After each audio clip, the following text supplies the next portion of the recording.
کوئی شکر کی پٹی بھی باندھنی چاہیے. حضرت ایوب 18 سال بیمار رہے. زوجہ کہنے لگی دعا کر لو تو آپ فرمانے لگے بی بی سے کہ صحت کتنی دیر رہی؟ اس نے کہا 60 سال. تو آپ فرمانے لگے ذرا بیماری کو بھی 60 سال گزر لینے دو پھر دعا بھی کر لیں گے. یہ دعا کی اللہ یہ لفظ کہے اللہ نے صحت دے دی, تندرستی آ گئی. ایک دن گھر میں بیٹھے بیٹھے زوجہ کہنے لگی کہ ایوب یہ بتاؤ دکھ اچھے کہ سکھ؟ آپ فرمانے لگے سارے دن ہی اللہ کے ہیں پر دکھ بڑے اچھے تھے. مجھ سے پوچھو تو دکھ بڑے اچھے تھے. کہا کس طرح؟ تو حضرت ایوب فرمانے لگے جب میں بیمار تھا تو 24 گھنٹے میں ایک دفعہ میرا رب میرا حال پوچھا کرتا تھا. ایک دفعہ میرا اللہ پوچھتا تھا ایوب تیرا حال کیا ہے؟ فرماتے ہیں 12 گھنٹے تو لذت ہی رہتی تھی کہ میرے رب نے میرا حال پوچھ لیا ہے, اور اگلے 12 گھنٹے میں انتظار کرتا تھا مالک حال دوبارہ کب پوچھے گا. فرمانے لگے اب صحت تو ہو گئی ہے پر اب میرا رب میرا حال تو نہیں نہ پوچھتا. بھائی مشکلات جو ہوتی ہیں وہ تو تجھے سجا دیتی ہیں, سوار دیتی ہیں. تجھے یاد آتا ہے کوئی اپنا جب تجھے درد ہوتی ہے نا, تکلیف ہوتی ہے, پھر تیرا دل کرتا ہے کوئی کندھا ملے جہاں میں سر رکھ کے رہوں. پھر اسی لیے تو کسی درویش سے کسی نے پوچھا تھا اپنا کون ہوتا ہے؟ تو کہا جو تجھے دکھ کے وقت یاد آئے وہ تیرا اپنا ہے. جو تجھے عین آزمائش کے وقت یاد آئے اور تجھے اس کا نمبر فوراً تیرے موبائل پہ چلنے لگے وہ تیرا اپنا سجن ہے جس کو تو دکھ کے وقت یاد کرے. تو بھائی مشکلات کے بعد جو اللہ آسانی دیتا ہے. حضرت ابراہیم کو آگ میں بھی پھینکا گیا, حضرت ابراہیم علیہ السلام کو ستایا بھی گیا, نکالا بھی گیا, لیکن جب ان مشکلات سے گزرے تو میرا رب فرماتا ہے وَإِذِ ابْتَلَىٰ إِبْرَاهِيمَ رَبُّهُ بِكَلِمَاتٍ فَأَتَمَّهُنَّ قَالَ إِنِّي جَاعِلُكَ لِلنَّاسِ إِمَامًا. کہا جب ابراہیم پورے اترے تو پھر ہم نے انہیں امام بنا دیا. یا اللہ کس طرح کی امامت دی؟ فرمایا میں نے اتنی اعلیٰ شان عطا کی ہے کہ اپنے لاڈلے رسول کو جناب ابراہیم کی نسل میں پیدا فرما دیا ہے. میں نے مصطفیٰ کو ان کی نسل میں پیدا کر دیا, قیامت تک کے لیے ان کا وقار بڑھا دیا. اللہم صلی علی محمد وعلی آل محمد کما صلیت علی ابراہیم وعلی آل ابراہیم. ان کی عظمت بڑھا دی اس لیے کہ جب وہ آزمائش سے گزر کر کے آئے پھر جو آسانی دی. میرے نبی پاک صلی اللہ علیہ وسلم نے دین ابراہیمی کی بہت ساری چیزوں کو رکھا, کہا میں ملت ابراہیمی پہ ہوں. جب کوئی مشکلات کو عبور کر کے آتا ہے, جب کوئی تکلیفیں سہ کر کے آتا ہے, اس کے لیے جو اجر ہوتا ہے, اس کے لیے جو پھر اللہ کتنی ذرا بڑی توجہ کیجئے گا. لوگ سمجھتے ہیں فلاں آدمی مشکل میں ہے تو شاید مشکل میں ہی رہے گا, فلاں آزمائش میں ہے تو شاید میرا اللہ فرماتا ہے ایک مشکل دے کے میں 2 آسانیاں بھی دوں گا. تم مشکل دیکھ رہے ہو, مشکل نہ دیکھو, وہ جو اس کو بعد میں آسانی آنے والی ہے, اور ڈبل جو میں اس پر نعمت کرنے والا ہوں اس کو دیکھو. حضرت یوسف کو بھائیوں نے کنویں میں ڈال دیا تھا, اور جب کنویں سے نکلے تو مصر کے بازاروں میں بکے, اور پھر زلیخا نے الزام لگایا تو حالات بگڑ گئے. حضرت یوسف کو جیل جانا پڑا. کتنی کٹھن زندگی تھی, لیکن میرے مالک کو کچھ اور ہی منظور تھا. کنویں میں گرنے والے, بازار میں بکنے والے, جیل میں جانے والے, الزام لینے والے جناب یوسف کو رب کریم نے اسی مصر کا بادشاہ بنا دیا. اللہ پاک نے اسی مصر کا حکمران بنا دیا. یاری تیری سونا ہے پر ازمیشاں تیریاں اگ, اے سونا پرکھیا جاوند آئی پہلو نال اگاں دے لگ. اس کے لیے تھوڑا سا جتن کرنا پڑتا, تھوڑے کٹھن حالات سے گزرنا پڑتا, تھوڑی آزمائشوں کا روپ دیکھنا پڑتا. ہم چاہتے ہیں کہ ہمیں چھیڑے کوئی نہ کوئی تکلیف نہ آئے, کوئی آزمائش. یہ ہو نہیں سکتا میرے بھائی. نامی کوئی بغیر مشقت نہیں ہوا. 100 بار جب عقیق کٹا تب جا کر نگی ہوا. ہم چاہتے ہیں کہ ہمیں کچھ بھی دقت نہ آئے, مشکلات نہ آئے, اور مشکلات تو انسان کو سنوارتی ہیں بھائی, وہ تو نکھارتی ہیں. کبھی پوچھا کرو جا کر کے کسی گندم کے دانے سے کہ تو کہاں سے ہو کے آیا ہے, کہاں سے نکل کے آیا ہے, تو وہ بتلائے گا کہ بڑے مشکل مراحل سے گزرا ہوں, اور پھر اللہ نے مجھے طاقت دی ہے کہ میں انسان کے وجود کا حصہ بناؤں. تو بھائی کٹھن مراحل, آزمائشیں, تکلیفیں یہ انسان کو بڑا انسان بنا دیتی, یہ اس کے لیے ترقیوں کا پیش خیمہ ہوتی. ہمارے جوان پریشان ہو جاتے ہیں, عورتیں خاص کر کے اس بات پہ توجہ کریں, وہ بڑی جلدی غم لے جاتی ہیں. وہ کہتی ہیں جانے میرا کچھ ہوگا ہی نہیں, جانے میرا کچھ ہو ہی نہیں سکتا. میرے بھائی درجنوں اور بیسیوں لوگ ایسے ہیں جن کی اولادیں نہیں تھی لیکن نام ان کا ان سے بھی زیادہ ہے جو بڑے بڑے صاحب اولاد. حضرت خواجہ معین الدین اجمیری کو جانتے ہیں آپ لوگ؟ نہیں، جو جانتے ہیں وہ بولیں جانتے ہیں جی؟ لو جی، کافی سارے جانتے ہیں، تھوڑے جی رہ گئے مگر جانتے ہیں نا خواجہ صاحب کو؟ ان کے کسی بیٹے کو جانتے ہوں؟ نہیں جانتے، نہیں جانتے، نہیں جانتے آپ ان کے بیٹے کو۔ حضرت خواجہ معین الدین اجمیری رحمت اللہ تعالیٰ علیہ کے بیٹے کو نہیں جانتے، لیکن ویسے آپ ہندوستان میں کسی آدمی کو چھیڑ کے دیکھیں، وہ کہے گا میں خواجہ صاحب کا روحانی بیٹا ہوں، میں اولاد۔ حضرت غوث اعظم رضی اللہ تعالیٰ عنہ کی اولاد کو کم لوگ جانتے ہیں، لیکن آپ ویسے کسی کو پوچھ کے دیکھیں 11ویں والا پیر کون ہوتا ہے، ہر آدمی ہاتھ اٹھا کے بتائے گا خدا کے فضل سے ہم پر ہے سایہ غوث اعظم کا، ہمیں دونوں جہاں میں ہے سہارا غوث اعظم۔ لوگ جھوم کے بتلائیں میرے بھائی، یہاں لوگ پریشان ہو جاتے ہیں کہ اولاد ہوگی تو یہ ہوگا، فلاں ہوگا تو یہ ہوگا۔ بھائی ایسی کوئی بات نہیں، میرے پاس پیسے ہوتے تو میرا ابا بیماری سے فوت نہ ہوتا۔ جو مالدار ہوتے ہیں تو کیا وہ بچ جاتے ہیں؟ حضرت اسرائیل انہیں چھوڑ جاتے ہیں؟ او خدا کے بندے، تو کیسی بات کر رہا ہے؟ یاد رکھ، یہ جو آزمائشیں ہوتی ہیں، یہ جو تکلیفیں ہوتی ہیں، یہ جو تھوڑے سے مشکل حالات ہوتے ہیں۔ حضرت یونس علیہ السلام کی دوستی ہوگی حضرت جبریل امین سے، تو جناب جبریل ملنے آئے۔ حضرت یونس علیہ السلام فرمانے لگے جبریل میرا دل کرتا ہے مجھے اس بندے کی ملاقات کرا جو اللہ کا سب سے زیادہ عبادت گزار بندہ ہے۔ حضرت جبریل امین لے گئے دور دور فلسطین کے علاقے میں، اور لے جا کر ایک بندے سے ملاقات کرائی جس کی دونوں آنکھیں بھی کوئی نہیں تھی، دونوں بازو بھی کوئی نہیں تھی، دونوں پیر بھی کوئی نہیں تھی، اور اس بندے کی زبان پر لفظ بڑا کیا جاری تھے، یا اللہ تیرا شکر ہے، یا اللہ تیرا، بول کے کہیے یا اللہ تیرا، اے اللہ تیرا شکر ہے۔ شکر شکر کر رہا تھا۔ حضرت جناب سیدنا یونس علیہ السلام کہنے لگے میں نے تجھے عبادت گزار کو ملانے کو کہا تھا، تو کہاں لے آیا؟ حضرت جبریل کہنے لگے یا یونس، یہ ہر چیز جانے کے باوجود اپنے رب کی رضا پہ راضی ہے۔ اس وقت دنیا میں نبیوں کے بعد جس سے اللہ سب سے زیادہ پیار کر رہا ہے وہ یہی بندہ ہے، یہ اپنے رب کی رضا پہ راضی ہے۔ اے تن میرا کنگی ہووے تے میں زلف سجن دی واواں، تے پوش میرے دی جتی بن جائے تے میں یار دی قدمی آواں، مارو مارو مینو مار مکاؤ کوئی عذر نہ پیش لے آواں، تے جے سونا ہی میرے دکھ وچ راضی، جے سونا ہی میرے دکھ وچ راضی، جے سونا ہی میرے دکھ وچ راضی، تے میں سکھ نو چلے ڈاواں۔ مالک کی جب اس حال میں راضی ہے تو بس ٹھیک ہو گیا، ٹھیک ہو گیا۔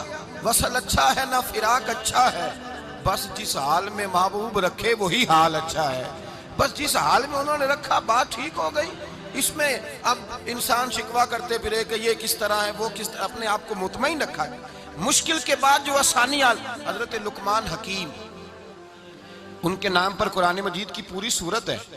حضرت لقمان حکیم علیہ رحمہ آپ اپنے بیٹے کو نصیحت کر رہے تھے، کہنے لگے بیٹا کو مشکل آئے تو گھبرانا نہیں، کوئی مشکل آئے تو کرے بیٹوں کو سمجھ آ جائے کہ مشکل آئے تو، سمجھ آ رہی ہے بات کی، مشکل آئے تو۔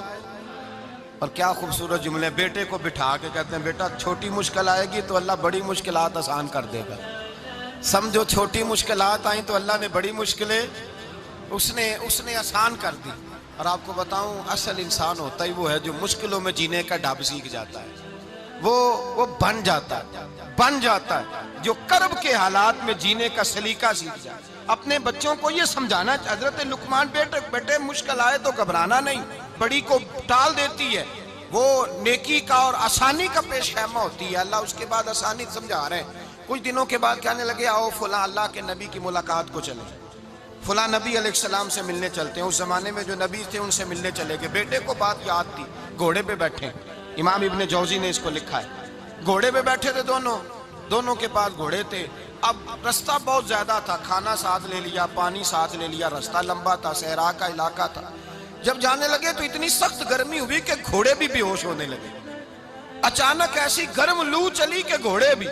اب دونوں باپ بیٹا جو تھے وہ بڑی جوش میں تھے کہ جانا ہی جانا ہے، گھوڑے سے اتر کر کے پیدل چلنے لگے۔ اب پیدل چلتے چلتے ذرا آگے گئے تو اب گرمی میں جتنا بندہ پیدل چلتا ہے اتنا پیاس بھی زیادہ لگتی ہے، تو پانی پیتے رہے، کھانا کھاتے رہے، کھانا پانی بھی ختم ہو گیا۔ تھوڑا آگے چلے نا تو اس کے اندر تکلیف بڑی کہ حضرت جناب لقمان کے بیٹے کے پیر کے اندر ایک ہڈی پیوست ہو گئی، اتنی بڑی ہڈی تھی وہ اندر ہی چلی گئی پیر، خون کے فوارے گرنے لگے، بیٹا بے ہوش ہو گیا۔ حضرت لقمان اس کے سرانے بیٹھے تو بیٹا تھا نا، آنکھوں میں آنسو آ گئے۔ بیٹے نے آنکھ کھولی تو کہنے لگا ابا جی آپ تو صبر کرنے والے ہیں، آپ رو رہے ہیں۔ فرمایا بیٹے میں کیا کروں، میرے سینے میں جو دل ہے وہ ایک باپ کا دل ہے، تو باپ جو ہوا تیرا، تیری دکھ پر رونا آیا۔ بڑی مشکل سے دانت کے ساتھ ہڈی نکالی، ہڈی نکلی تو خون بھی چلا۔ صاحب زیادہ کہنے لگا حضور آپ نے تو کہا تھا ہر مشکل کے بعد آسانی ہوتی ہے، اور چھوٹی مشکل دے کے اللہ بڑی سے بچا لیتا ہے، تو ہم تو اچھے کام چلے تھے، مشکل پہ مشکل، مشکل پہ مشکل، یہ کیا ہے؟ حضرت لقمان کہنے لگے بیٹا نہ تو رب کی حکمتوں کو جانتا ہے، نہ پوری طرح میں جانتا ہوں، لیکن جو میں نے کہا تھا وہ بات سچی ہے۔ فَإِنَّ مَعَ الْعُسْرِ يُسْرًا إِنَّ مَعَ الْعُسْرِ يُسْرًا، اللہ ہر مشکل کے بعد آسانی عطا فرمائے گا، اور فرمایا میرا ایمان ہے کہ ضرور ضرور عطا فرمائے گا۔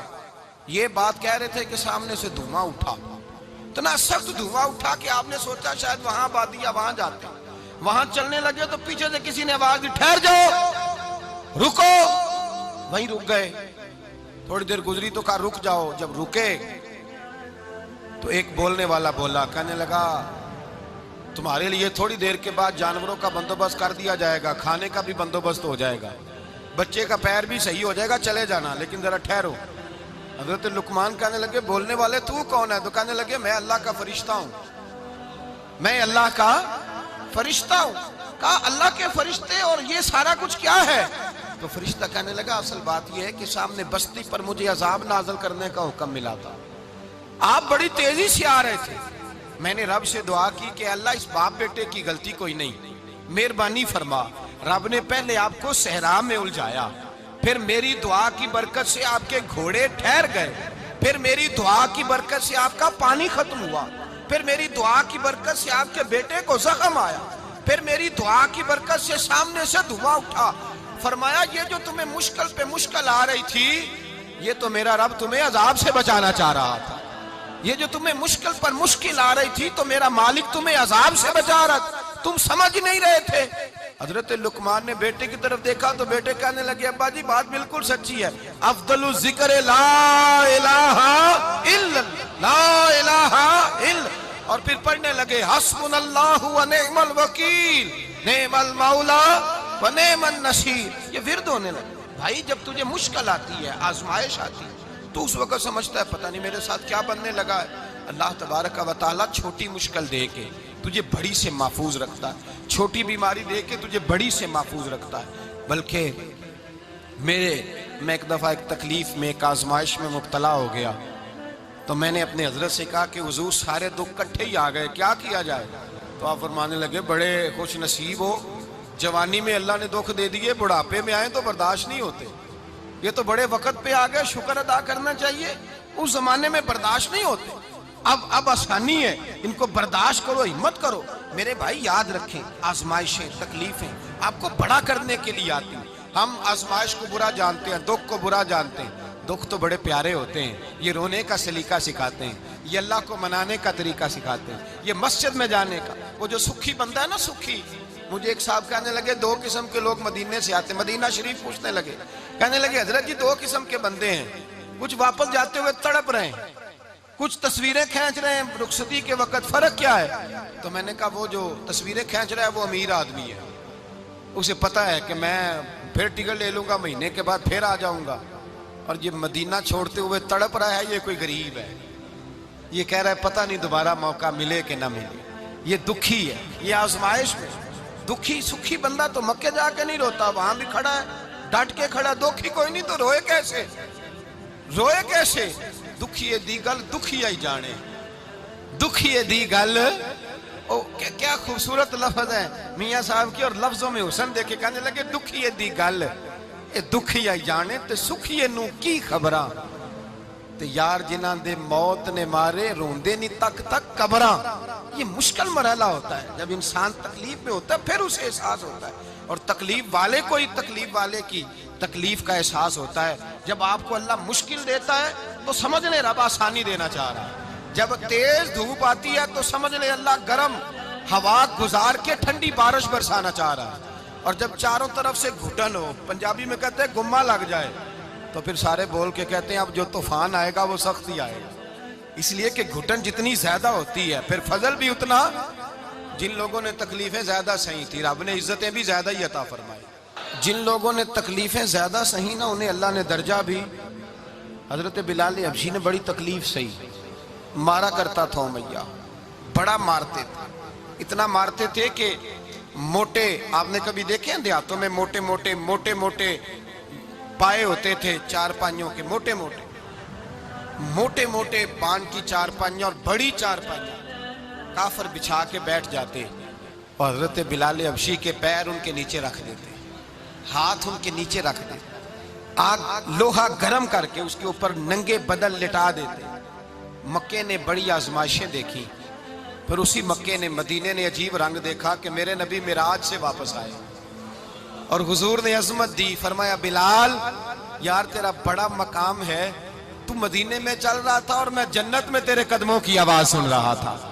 کتنا تیرا مقام ہے، کتنا تیرا درجہ ہے، میں وہاں تیرے چلنے کی آواز سن رہا تھا. حضرت ابو بکر صدیق رضی اللہ تعالیٰ عنہ نے اس زمانے میں حضور کی نوکری کی جب دوسرا جانثار کوئی نہیں تھا. سارے لوگ تانے دیتے، کہتے ابو بکر تو اکیلا ہی سیاںا ہے، سارا مکہ مخالفت کرتا ہے، تو جان ہی نہیں چھوڑتا، سارا زمانہ مخالفت کرتا. ابو بکر صدیق نے مال بھی دیا، جان بھی دی، شہزادی حضرت عائشہ بھی دی حضور کی خدمت میں، ہر چیز لٹا دی. دنیا کو پتا اس دن چلا جس دن میرے رسول پاک صلی اللہ علیہ وسلم مسجد نبی میں بیٹھے تھے، درجنوں صحابہ تھے. حضور نے فرمایا ابو دردہ کو تو بلاؤ. جناب ابو دردہ حاضر ہوئے تو کہتے ہیں حضور کا چہرہ دیکھا تو ناراضگی ہے چہرے پہ. میں نے دیکھتے ہی کہا حضور آپ مجھ سے ناراض ہیں؟ حضور نے فرمایا ہاں میں ناراض ہوں. جب یہ لفظ کہے تو میں کانپنے لگا، حضور ناراض ہو گئے. میں نے کہا یا رسول اللہ میری غلطی. تو نبی پاک نے فرمایا تو میرے ابو بکر کی عظمت نہیں جانتا؟ حضور جانتا ہوں. حضور کیا ہوا؟ نبی پاک نے فرمایا کل تو گلی میں گزر رہا تھا، ابو بکر بھی گزر رہا تھا، تو نے سوچا ہی نہیں تو میرے ابو بکر کے آگے آگے چل رہا تھا؟ یہ خیال ہی نہیں آیا، تجھے پتا نہیں کہ جس نے میرے ساتھ نیکی کی میں نے بدلہ چکا دیا ہے. ابو بکر کا بازو تھام کے اللہ کی بارگاہ میں لے جاؤں گا، میرا رب بھی اسے بدلے عطا فرمائے گا. یہ عظمت، یہ شان، یہ بلندی اور رفعت مشکلات سے گزرنے کے بعد ملی. میرے نبی پاک صلی اللہ تعالیٰ علیہ وسلم کے ساتھ مولا کائنات شیر خدا حضرت علی نے 9 سال کی عمر سے وفات شروع کی اور تا دم آخری حضرت علی نے وفا کی مصطفیٰ سے. کٹھن مراحل سے گزرے، کٹھن مراحل سے. حضرت علی کہتے ہیں میں ہر جنگ میں، ہر جہاد میں ساتھ تھا، پر جس دن مکے اور مدینے سے آنے والوں کو حضور بھائی بھائی بنا رہے تھے، مہاجر اور انصار کو بھائی بھائی بنا رہے تھے. فرماتے ہیں میں تنہا کھڑا تھا، کوئی کسی کا بھائی بن گیا، کوئی کسی کا بھائی بن گیا، میں اکیلا کھڑا تھا اور میں سوچ رہا تھا کہ یار میں کدھر جاؤں. کہتے ہیں میں اس حد تک آیا کہ میرے آنسو بہنے لگے، لیکن میری مشکلات کو آسانی تب ملی جب مدینے کے چاند دھیرے سے اٹھے، میرے قریب آئے، میرا بازو تھاما اور فرمایا علی باقی سارے بھائی بھائی بن گئے ہیں، انت اخی فی الدنیا والآخرہ، تو میرا بھائی ہے، دنیا میں بھی میرا بھائی ہے، قیامت کے دن بھی میرا بھائی ہے. حضور نے اعزاز دیا اور غدیر خم کے موقع پر حضرت علی کا بازو تھام کے کھڑا کر کے حضور نے فرمایا من کنت مولا ہوں فہذا علی مولا. فرمایا جس کا میں مولا ہوں اس کے علی بھی مولا ہے. محبوب پاک سید عالم صلی اللہ علیہ وسلم نے جن لوگوں نے مشکلات برداشت کی پھر ان کو اعزاز ملا، ان کو درجے ملے، ان کے لیے جو آسانی. حضرت عثمان غنی نے صحابہ میں سب سے زیادہ مظلومیت کاٹی، سب سے زیادہ مظلومیت. 40 دن پانی بند رہا، کھانا بند رہا، تکلیف اور آزمائش کا وقت ہوا. امام جلال الدین سیوطی رحمت اللہ تعالیٰ علیہ الحاوی للفتاوی میں لکھتے ہیں، کہتے ہیں جب حضرت عثمان غنی پر کھانا اور پانی بند تھا، ایک شام حضرت عبداللہ بن سلام ملنے گئے. اس شام، اس صبح جس شام حضرت سیدنا عثمان غنی شہید ہوئے، جناب عبداللہ ابن سلام کہنے لگے عثمان تیرا کیا حال ہے، کس پوزیشن میں ہے؟ تو کہتے ہیں جناب عثمان غنی کہنے لگے عبداللہ آج میں بڑا سکھ میں ہوں. کہا 40 دن بیت گئے، کھانا نہیں آیا، پانی نہیں آیا، تو آج کیوں سکھی ہو؟ فرمانے لگے آج مدینے کی سامنے والی گلی میں میں نے مصطفیٰ کا دیدار کیا ہے اور نبی پاک صلی اللہ علیہ وسلم نے فرمایا عثمان اگر تو کہے تو تیرے لیے پانی کا بندوبست کر دیا جائے، تیری مشکل آسان ہو جائے، اور اگر تو کہے تو تیرے لیے وہ آسانی کی جائے کہ آج تو میرے پاس آ کے روزہ افطار کر لے. تو حضرت عثمان غنی کہنے لگے میں نے مصطفیٰ سے عرض کیا حضور مجھے یہاں کا سوق نہیں چاہیے، مجھے وہ آسانی چاہیے جو آپ کے پاس افطار سے ملے گی۔ فرمانے لگے آج میں رخصت ہو جاؤں گا، افطار رسول اللہ کے پاس کروں گا۔ حضرت عبداللہ ابن سلام فرماتے ہیں پھر اس شام حضرت عثمان شہید ہو گئے۔ لوگ کہنے لگے عثمان شہید ہو گئے، اور میں کہنے لگا نہیں، انہوں نے جا کے نبی پاک کے دسترخوان پہ روزہ افطار کر لیا ہے۔ روزہ افطار بھائی، پھر بعد میں جو آسانی ملی ان لوگوں، جو ان لوگوں کو درجات نصیب ہوئے۔ کٹھن حضرت عبداللہ مزنی حضور کے غلام تھے، قبیلہ مزن کے رہنے والے، والد فوت ہو گئے، چچا نے پالا تھا، اسلام قبول کر لیا، چچا اسلام کا